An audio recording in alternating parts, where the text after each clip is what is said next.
আব্দুল্লাহর পুত্র মুহাম্মদকে আমি দাওয়াত দিয়ে নিয়ে আমার বাড়িতে খাওয়াইছিলাম। খানার টেবিল থেকে দাঁড়ায় কয় খাইব না। কেন খাবে না?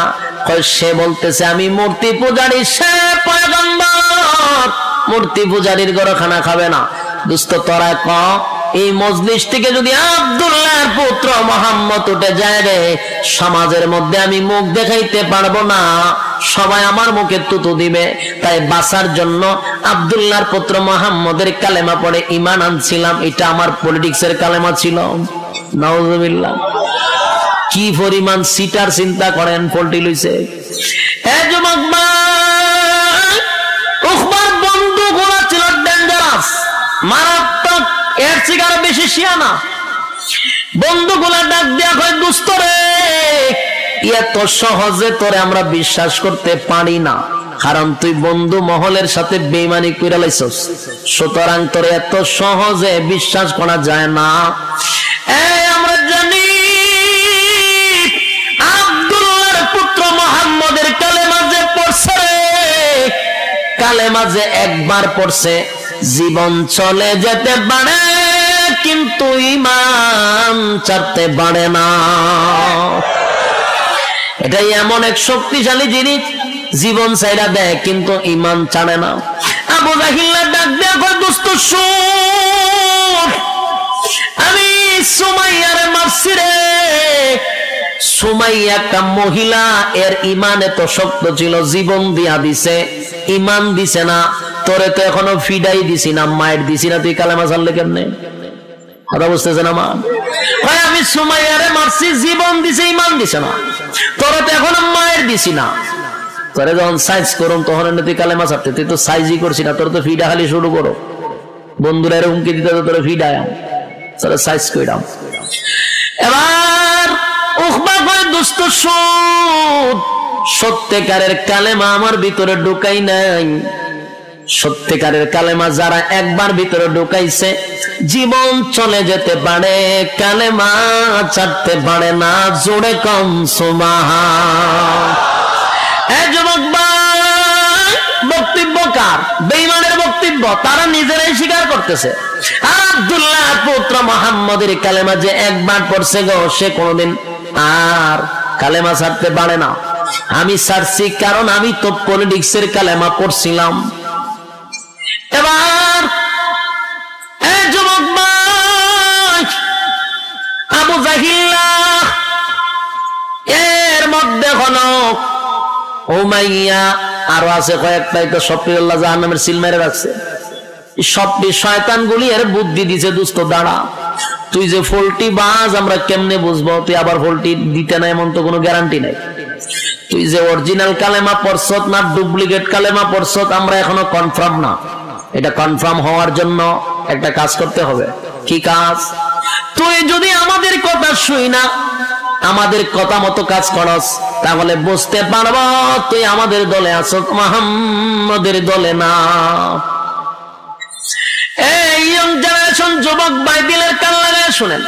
বন্ধু কিন্তু পরামর্শ দিতেছে বন্ধুদেরকে, বন্ধুর দ্বারা কি কি ক্ষতি হয় একটু দিলের কান লাগায় শুনেন। বন্ধুর দ্বারা কি ক্ষতি হতে পারে? বন্ধু আপনাকে জাহান্নামে নিতে পারে, এটা বিশ্বাস করেন? কথা হয় না? যত সমাজ ধ্বংস কার জন্য? বন্ধুর জন্য। আপনারা এখানের মধ্যে সিগারেট খাননি? অনেকেই খান। যদি ওই সিগারেট কারা কারা খায় তাহলে অনেকেই লাভবাহিক করতে রাজি হইবেন, আমি জানি। তো লজ্জা দিয়ে লাভ নাই। যারা সিগারেট খান, আমি তাদের কাছে একটা প্রশ্ন করি, সিগারেট খাওয়ার শুরু কোথার থেকে? আমি যদি কাউরে জিজ্ঞাসা করি যে ভাই তুই সিগারেট খাস, এটা সারা নজরুল খাও, এটা কোনার থেকে এটা হইছে, কোন ঘটনারে কেন্দ্র করে এটা বিড়ি খাওয়ার উৎপাদন হয়েছে, কহ। দেখবেন হ্যাঁ আমার জানাইব অথবা আপনাদেরকে জানাবে তার জীবনের প্রথম ইতিহাস বিড়ি খাওয়ার শুরু কোথার থেকে হয়। দেখবেন কোনো না কোনো ক্ষেত্রে বন্ধু জড়িত। আমি যতটুকু জানি সিগারেট খাওয়া যারাই শিখছে ওইটা কিন্তু মা বাপে শিখায় না। আপনারা বোলাতে কি মা বাপে সিগারেট খাওয়া শিখায়? 7 বছরের সময় কয় যে আব্বু একটু টান দাও বলে, অথবা মা শিখায় যে বাবা সকাল বিকাল 2টা টান দিয়ে শিখবা, আস্তে আস্তে। শিখায়নি? তাহলে খেয়ে শিখায় স্কুলের স্যারেরা যে 10টার পর থেকে সিগারেট খাওয়ার প্রশিক্ষণ দেওয়া হবে, এমন কোন ক্লাস আছে বাংলাদেশ? তাহলে বোঝা গেল সিগারেট মা বাবা শিখায় না, সিগারেট খাওয়া উস্তাদরা শিখায় না, সিগারেটের একটা উস্তাদ আছে, এগুলো বন্ধু। কথা হয় না, সিগারেটের উস্তাদই হলো বন্ধু। যারাই সিগারেটটা আমি বুকে হাত দিয়ে বলতে পারবেন আপনারা যে এটার উস্তাদ বন্ধু, এই কাজটা অন্তত বন্ধু শিখায়। যদি আপনারা স্মরণ না থাকে তাহলে ধ্যানমগ্ন অবস্থায় কতক্ষণ বসে থাকবেন, শুরুটা কই থেকে হয়েছিল। দেখুন আপনার ধ্যানের ভিতরে শয়তানে ঢুকাই দিবে যে তোর বন্ধু, বলুন কে? মাশাআল্লাহ বন্ধুই কাজগুলা খুব সুন্দর করে করাইতে পারে। এরপরে যারা গাঞ্জা খায়, এরপরে এখন বাড়িছে কিতা নেশাগ্রস্ত যে সমস্ত পণ্যগুলা, এই যে ট্যাবলেট, এরপরে বাড়িছে এখন কিতা নামও চিনি না, ওই যে আপনার ডাইল হয় একটারে, এরপরে ডাইল একবার আমি পড়ছিলাম বেজালো, আমার কাছে একজন এসে দেখো ভাই এত এলাকার মধ্যে ডাইল ডাইল খায়, ডাইল খেলে কি দিচ্ছে, আমি তো ডাইল খাই, আমি তো আর এটা হাকিকত বুঝছি না। আমারও যখন গেছে আমি ডাইল তো আমিও খাই, আরে এই ডাইল না, আমি কোন ডাইল? বুটের ডাইল, বুটের ডাইলও খাই, বুটের ডাইল না, আমি মসুরিও না। হ্যাঁ বেড়া এরপর আবার ডাইল কি আছে, মুগ ডাইল নেই, মুগ ডাইলও খাই। আমার জীবনে জানতাম না যে ডাইল যে একটা নেশাগ্রস্ত জিনিস। ওই দিন শুনছি আমার বাইরে এইটা না, এই ডাইল হইলো খাইলে পরে এটা নেশা, সর্বনাশ। তুই তো আর মানুষের দ্বারা কোন যেত না যে ডাইল খাই, সাবধান ডাইল খাই কথাটা হইলো ডর করে, ভয় লাগে। এখন বাড়িছে ডাইল, এই যতগুলা নেশাগ্রস্ত জিনিস আছে আমাদের যুবকরা এগুলা এখন খায়, লাইফ শেষ, দুনিয়া শেষ, পরকালও শেষ। এই নেশাগ্রস্ত জিনিসগুলা শিখায় বন্ধু, নেশা যারা শিখে বন্ধু শিখায়।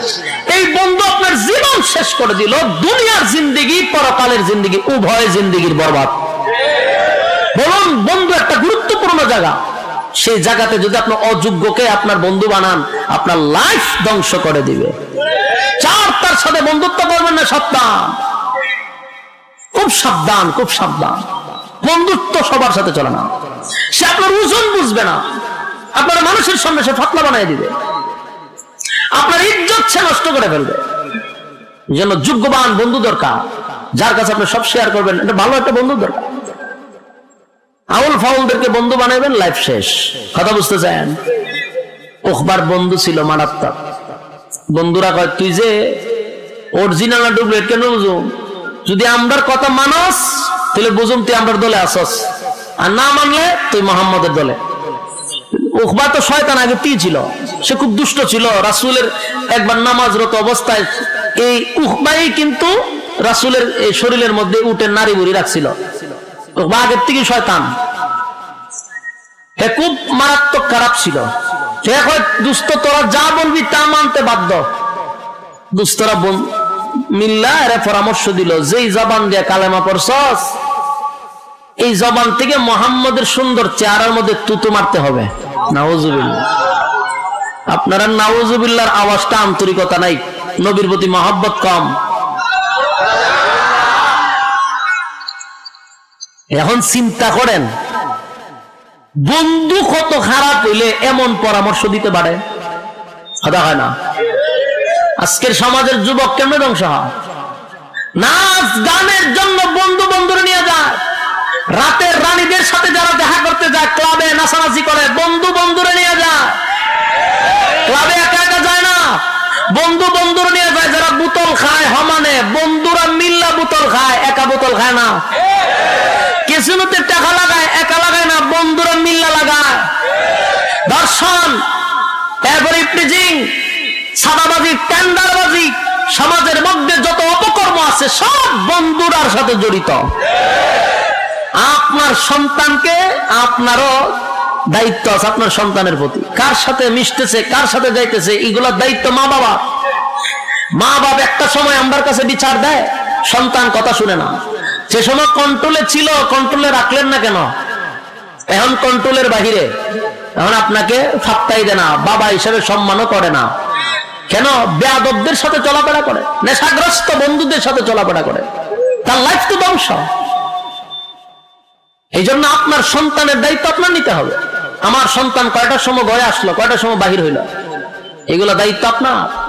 আমাদের দেশে দেখবেন, আমার মুর্শিদও মাঝে মধ্যে যায়, প্রশাসনের লোক গিয়া মাইকে লইয়া কয় মাদক মুক্ত পরিবেশ আমরা গড়ে তুলতে হবে। কি বক্তব্য দেয় ইমাম সাহেবের মেম্বরের সামনে হারিয়া, মাঝে মাঝে মেজাজটা গরম হয়, কিন্তু হইতারি না, কারণ হইলো বিপদে তো আমরা আছি, সব কথা তো হইতে পারি না।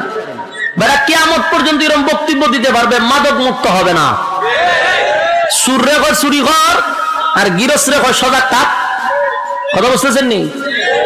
মাদক মুক্ত হইতো, মাদক কর্তৃক আসে, ট্যাবলেট কর্তৃক আসে, বাংলাদেশে তো উৎপাদন হয়, কথা হয় না।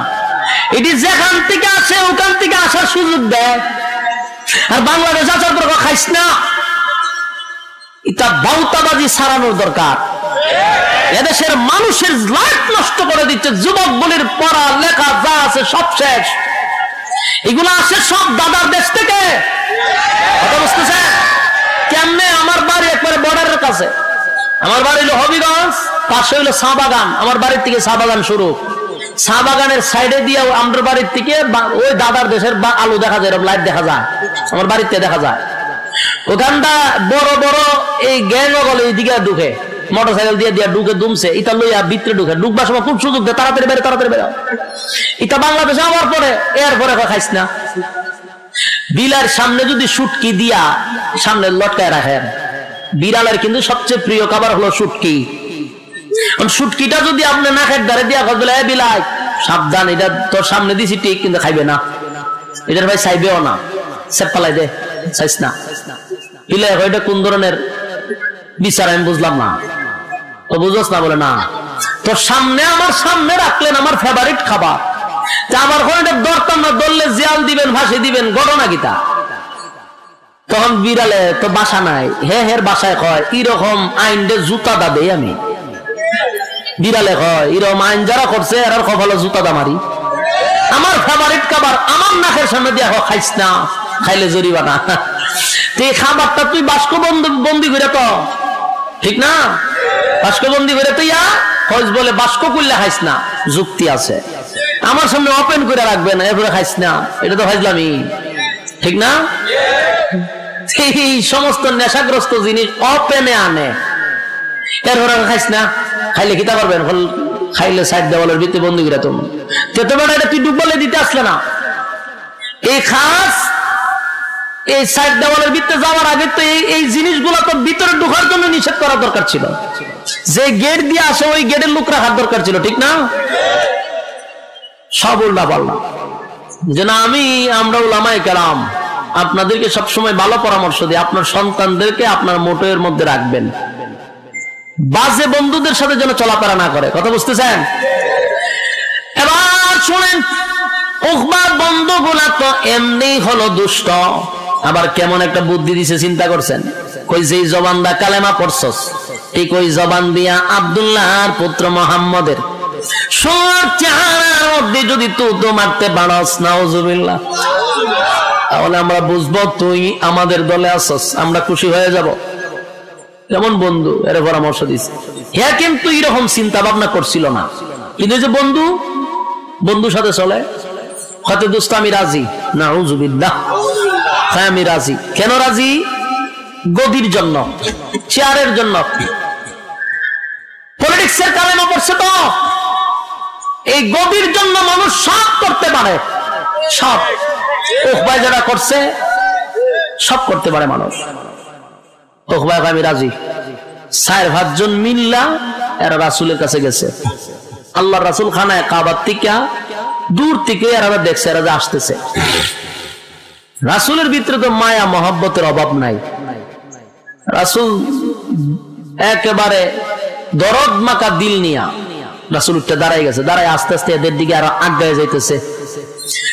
আল্লাহর হাবিব মনে করছে গতকালকে কালেমা পড়াইছি, মনে হয় গো বন্ধুদেরকে লইয়া আজকে সবার সামনে কালেমা পড়বে।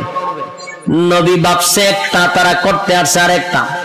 আল্লাহর হাবিব ভাবছিল হায় রে, নেতারে কালকে কালেমা পড়াইছি, আজকে নেতায় আরো 5 জন নেতা নিয়ে আসছে, এরা যদি কালেমা পড়ে গো ইসলামের শক্তি বেড়ে যাবে, কারণ নেতায় কালেমা পড়লে ইসলামের শক্তি বাড়ে। কারণ হযরত ওমর আল্লাহর কাছ থেকে নবী উমর রে ছায়া আনছে, সুবহানাল্লাহ। খলিফাতুল মুসলিমিন হযরত ওমর ইসলাম ধর্ম গ্রহণ করার পরে ইসলামের শক্তি বাড়ছে না কমছে? অনেক গুণে বেড়ে গেছে। ওমর ইসলাম ধর্ম গ্রহণ করার পরে প্রকাশ্যে নামাজের অনুমতি আসছে। সুবহান। হযরত ওমর বলেন, হাবিব আমি ওমর কালেমা পড়ছি গো, আর আজকে আপনি লুগাইয়া নামাজ পড়বেন, এটা তো হতে পারে না। আমি আপনারে ওয়াদা দিলাম আজকে থেকে আপনি প্রকাশ্যে নামাজ পড়বেন। আল্লাহর হাবিব আমারে অনুমতি দেন, আমি একটা বক্তৃতা দিব। হযরত ওমর তরবারি লইয়া জোরে জোরে বক্তব্য দিতে লাগলো। মক্কা নগরীর কুরাইশ বংশের লোকেরা এবং যত লোক আছে সবাইকে আমি সাবধান করে দিলাম, আমি ওমর ইসলাম ধর্ম গ্রহণ করছি, প্রকাশ্যে নামাজ হবে। পারত যদি কেউ বাধা দিতে, কার সন্তান এতিম করতে চাস আমার তরবারির কাছে আয়, কার বিবিকে বিধবা বানাইতে চাস আমার তরবারির কাছে আয়। এবার আবু জাইল্লা ঘর থেকে কয়, সব বানাচ্ছে তোমার বক্তব্য কেটে রে আমার এলাকায়। আবু জাইল্লা ঘর থেকে বাইরে গিয়া দেহে উমর বক্তব্য দেয়। উমর রে দেখে আবু জাইল্লা পিছন দিকে না চাই একটা দৌড়দা করে গেছে। আপনার দেশ কুত্তায় খাদ্য লাগতে দেখছেন নি? কুকুর আর কুকুরে দেখছেন? দেখার মধ্যে খালি দেখলে তোরা কিছু শিখেন। কুত্তায় যখন খাদ্য লাগে, যার সাথে ঝগড়াটা লাগতে চায়, যেটা একটু সবল, স্বাস্থ্যবালা, বডিওয়ালা, এটার সাথে যখন ঝগড়া লাগতে যায়, যেটা দুর্বল, এটা যখন দেহে এটার শরীর মোটা সোটা দলে খাইয়া লইব, তখন হেন মতো কিভাবে হয় জানেননি? তখন দেখবেন দুর্বল কুকুরটা আস্তে করে লেঙ্গুরটা তার দুই ভাবের নিচে তার ঢুকায়। দেখছেন কিনা জানি না, আমি নিজে দেখছি। দুইটা পায়ের নিচে দিয়ে লেঙ্গুরটা ঢুকাই দেয়, ঢুকাইয়া এভাবে খাইতে হয়, খাইতে ব্যাগ ব্যাগ করতে বিজলি দেয়, বিজলি দিয়ে আস্তে আস্তে আস্তে করে আপকে একটা দৌড় মারে। ঠিক নেই? এর দ্বারা বোঝা যায় বাবা তোর শরীর মরিল দেখে বুঝে লাইছি যে দললে আমার ছাড়তে না। তাই আগের থেকে লেজটারে পায়ের নিচে নিয়া এরপরে দেখা হইয়া একটা দৌড় দেয়। ঠিক তেমনি ভাবে আবু জাহেল উমরের দিকে একবারে লেজ গুটাইয়া দৌড় দিয়া ঘরের ভিতরে গেছে। সব বনাজ উমরের দিকে খুব ডরাইছে। উমর মেজাজ ছিল গরম। ইসলামের অনেক উপকার হয়েছে উমর আসার পরে। খলিফাতুল মুসলিমের হযরত উমরের শয়তানে ভয় পাইতো, এমন মেজাজ গরম ছিল। আর এই মেজাজটা আল্লাহর কাছে পছন্দ ছিল। সুবহানাল্লাহ। উমরকে বলা হয় মেজাজে ওহী, যার মর্জি মিজাজ মতো আল্লাহ কোরআনের বহু জায়গায় আয়াত নাজিল করছে। সুবহানাল্লাহ। উমরের মেজাজ গরম ছিল। একবার রাসূল এক সাপরিয়ারে কইতেছে তোর গাটি কিতা, এক ওইটার ভিতরে সাপ আছে। রাসূল কই দেখি, এবার দেখাইতাম না। দেখাস না, এখন আর দেখাবো না। রাসূলটা না করে দেখাইতো না। রাসূল দুইবার কইছে, হে রাসূলের ভাবটাই দেয় না। আল্লাহ রাসূল সব বনা যদি আমার দেখা হই না তো দেখায় না, সে রাসূল চলে যাবে। রাসূল চলে যাবে, হঠাৎ করে রাসূল তাকায়া দেখে হের নিচে দিয়ে তাকায়া দিয়ে প্রস্রাব করতেছে দাঁড়াইয়া, আবার দেহ শরীর কাঁপতেছে, চোখ দুটো পড়ে গেছে। রাসূল কই ইন্না লিল্লাহ, আমি তো তোমার কোনো কষ্ট দিছি না, আমি তোমার কি ধমক দিছি? আমার দ্বারা কি কোনো কষ্ট পাইছো? তখন দেহ খালি কাঁপে আর মুতে, আবার চোখ দুটা বড় বড়। রাসূল কয় আমি কি কষ্ট দিলাম? তারা তো কোনো ধমক দিলাম না, এইভাবে এরকম অবস্থা কেন হইলো? রাসূল হঠাৎ করে পিছে তাকায়া দেখে উমর খাড়া হইছে। খলিফাতুল মুসলিমিন উমর যে খাড়া হইছে, তরবারি একবার ঢুকায় একবার বের করে। এই দৃশ্য দেখতে জাগাত মুতে দিছে এবং কাঁপা শুরু করছে।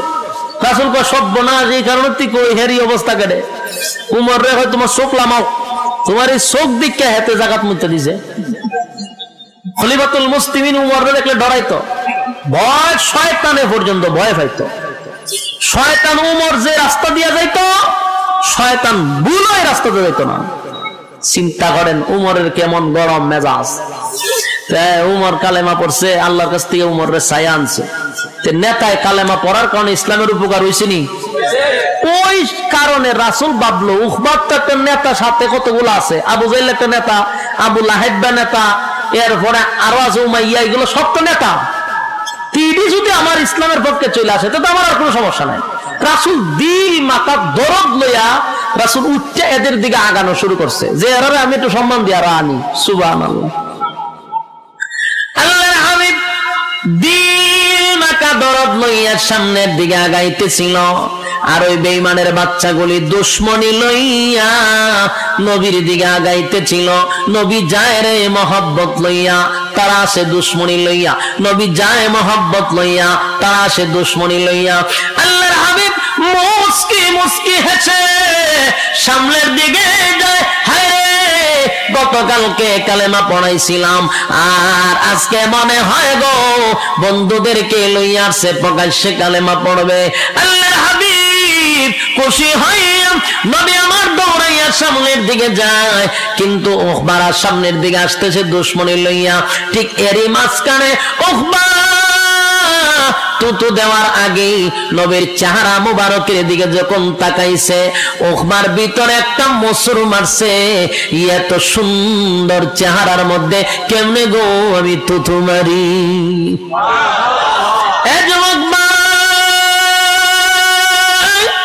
আল্লাহর হাবিবের চেহারা কত সুন্দর, এত সুন্দর চেহারার মধ্যে কেমনে গো তো তোমার উকবার ভিতরে একটা মোচড় মারছে। যেই চেহারার দিকে তাকাইলে আমার নবীর চেহারা এত সুন্দর ছিল রে, নবীর চেহারার দিকে তাকাইলে ক্লান্তি দূর হয়ে যেত, ক্লান্তি দূর হয়ে যেত। নবীর চেহারার দিকে তাকাইলে কিদা পর্যন্ত নিবারণ হয়ে যেত। আল্লাহর নবীর চেহারা এত সুন্দর ছিল, যে চেহারার দিকে তাকাইলেই মানুষ বুঝতে পারত উনি আল্লাহর পয়গম্বর। এই নবীর চেহারা এত সুন্দর চেহারা, হায় কত সুন্দর চেহারা। উকবায় কয় কেমনে রে তো তোমারি? যে চেহারার দিকে তাকাইয়া সাহাবায়ে কেরাম তৃপ্তি পায়। আর আল্লাহ বলেন আমার বন্ধুর যে সুন্দর, আমি আল্লাহ কাউরে বানাই নাই, কাউরে বানাই নাই। হযরত জিবরাইল আলাইহিস সালাতু ওয়াস সালাম পর্যন্ত বলতে বাধ্য হয়। জিবরাইল বলেন আমি হাজার হাজার লক্ষ বছর আগে আমি জিবরাইলের সৃষ্টি হইছে, আমি 1 মিনিটের ভিতরে গোটা পৃথিবীটা কয়েকবার চক্কর দিতে পারি রে। আমার জীবনে যত মাখলুক দেখছি, আমার জিন্দেগির মধ্যে বলতে পারি আল্লাহর পয়গম্বর নবী মুহাম্মদুর রাসূলুল্লাহ সাল্লাল্লাহু আলাইহি ওয়াসাল্লামের চেয়ে সুন্দর আমি আর কাউরে দেখি নাই। এই জোরে কোন সুবহানাল্লাহ।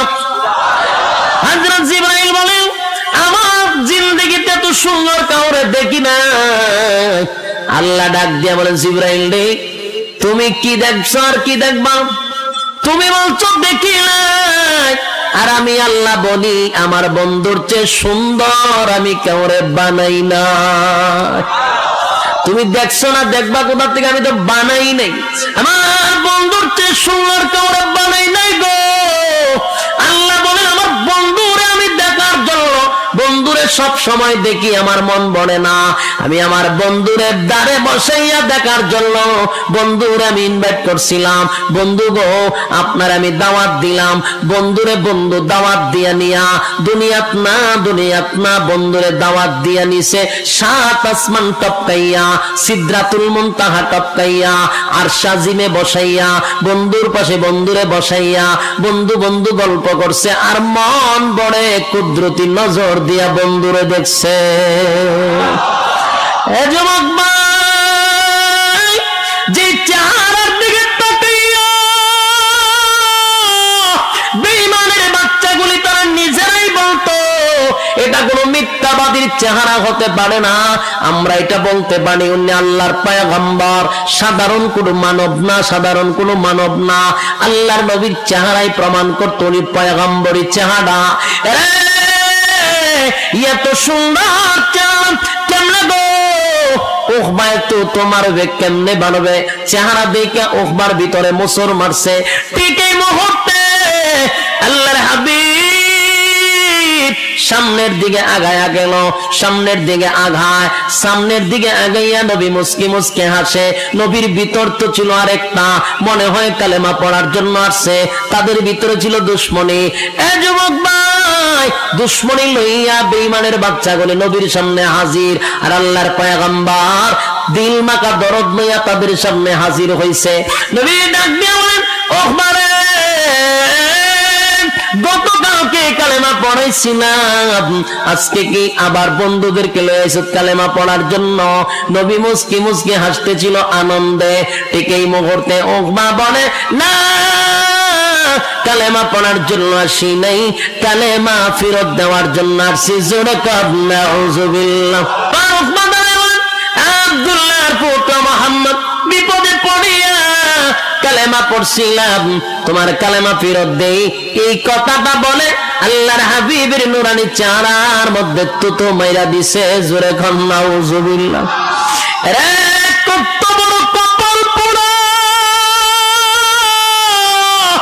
আল্লাহর হাবিবের নুরানি চেহারার মধ্যে সাথে সাথে তুতো মাইরা দিছে। আল্লাহর পয়গম্বর বড় ব্যথায় ব্যথিত হয়ে গেছে। নবী একটা চিৎকার মেরে বলেন, উকবা রে,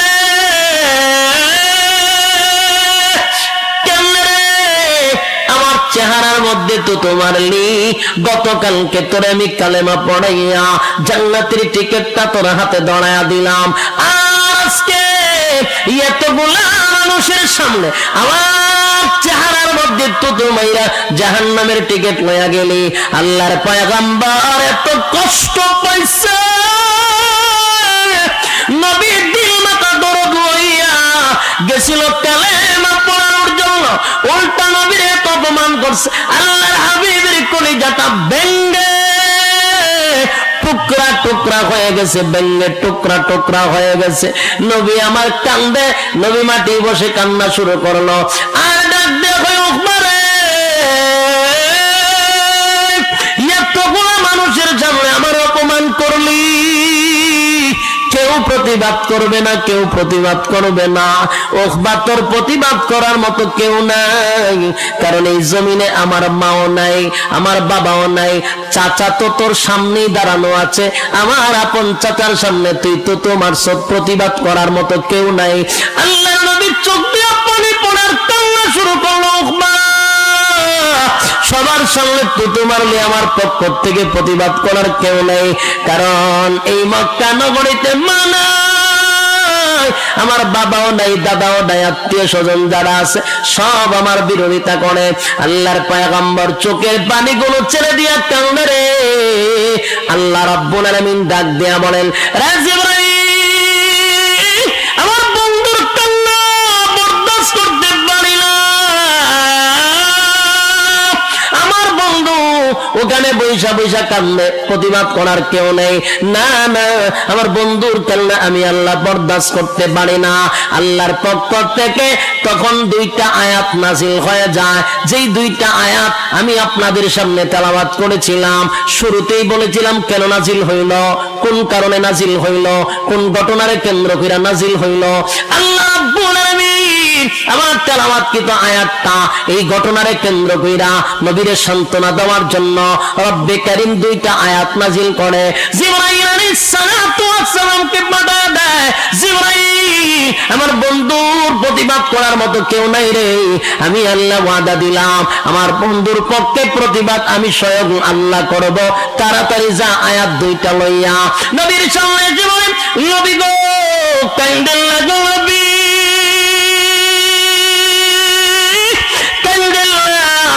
আপনার কান্না আমার আল্লাহ বরদাস্ত করতে পারে না, আল্লাহ সহ্য করতে পারে না। নবীজি, আমার আল্লাহর যদি কেউ গালি দেয় আল্লাহ বরদাস্ত করতে পারে, মালিকরে মানুষ গালি দিলে আল্লাহ বেজার হয় না, বান্দায় আল্লাহরে গালি দেয় আল্লাহর কষ্ট লাগে না, কিন্তু আল্লাহ বলেন আমার বন্ধু কেউ গালি দিলে আমি আল্লাহ বরদাস্ত করতে পারি না। আবু লাহাব গালি দিছিল, আল্লাহ রাব্বুল আলামিন সূরা লাহাব নাযিল করে দাঁতভাঙ্গা জবাব দিছিল, বন্ধুর ব্যাপারে যদি কেউ গালি দেয় আমার মালিক বরদাস্ত করতে পারে না।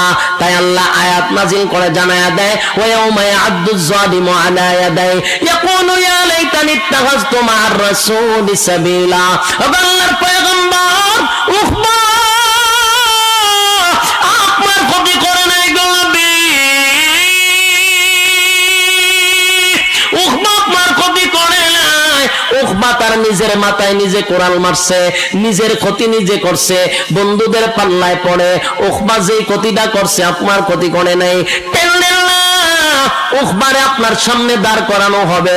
স্মরণ করেন সেই দিনের কথা, মালিক ইয়াউমিদ্দিন, আল্লাহ রাব্বুল আলামিন যেদিন বিচার দিবসের মালিক হবে, টেনশন করার কোনো কারণ নাই। আপনার সামনে উকবারে দাঁড় করাবে, আপনি তাকে দেখবেন, উকবা আপনার সামনে দাঁড়াবে, উকবা দাঁড়ায় দেখবেন হাতগুলি কামড়াইতে থাকবে। এইভাবে গেন্দারি চিনেন না আপনারা? গেন্দারি চিনেন, আখ চিনেন, কুসার, যেইভাবে মানুষ চাবাইয়া চাবাইয়া খায়, ওইভাবে উকবা তার নিজের হাতগুলি চাবাইতে থাকবে, কোনই পর্যন্ত চাবাইতে থাকবে, হাড্ডি গুলা চাবাইতে থাকবে, আর আফসোস আফসোস করতে থাকবে, নিজের হাত নিজে কামড়াতে থাকবে।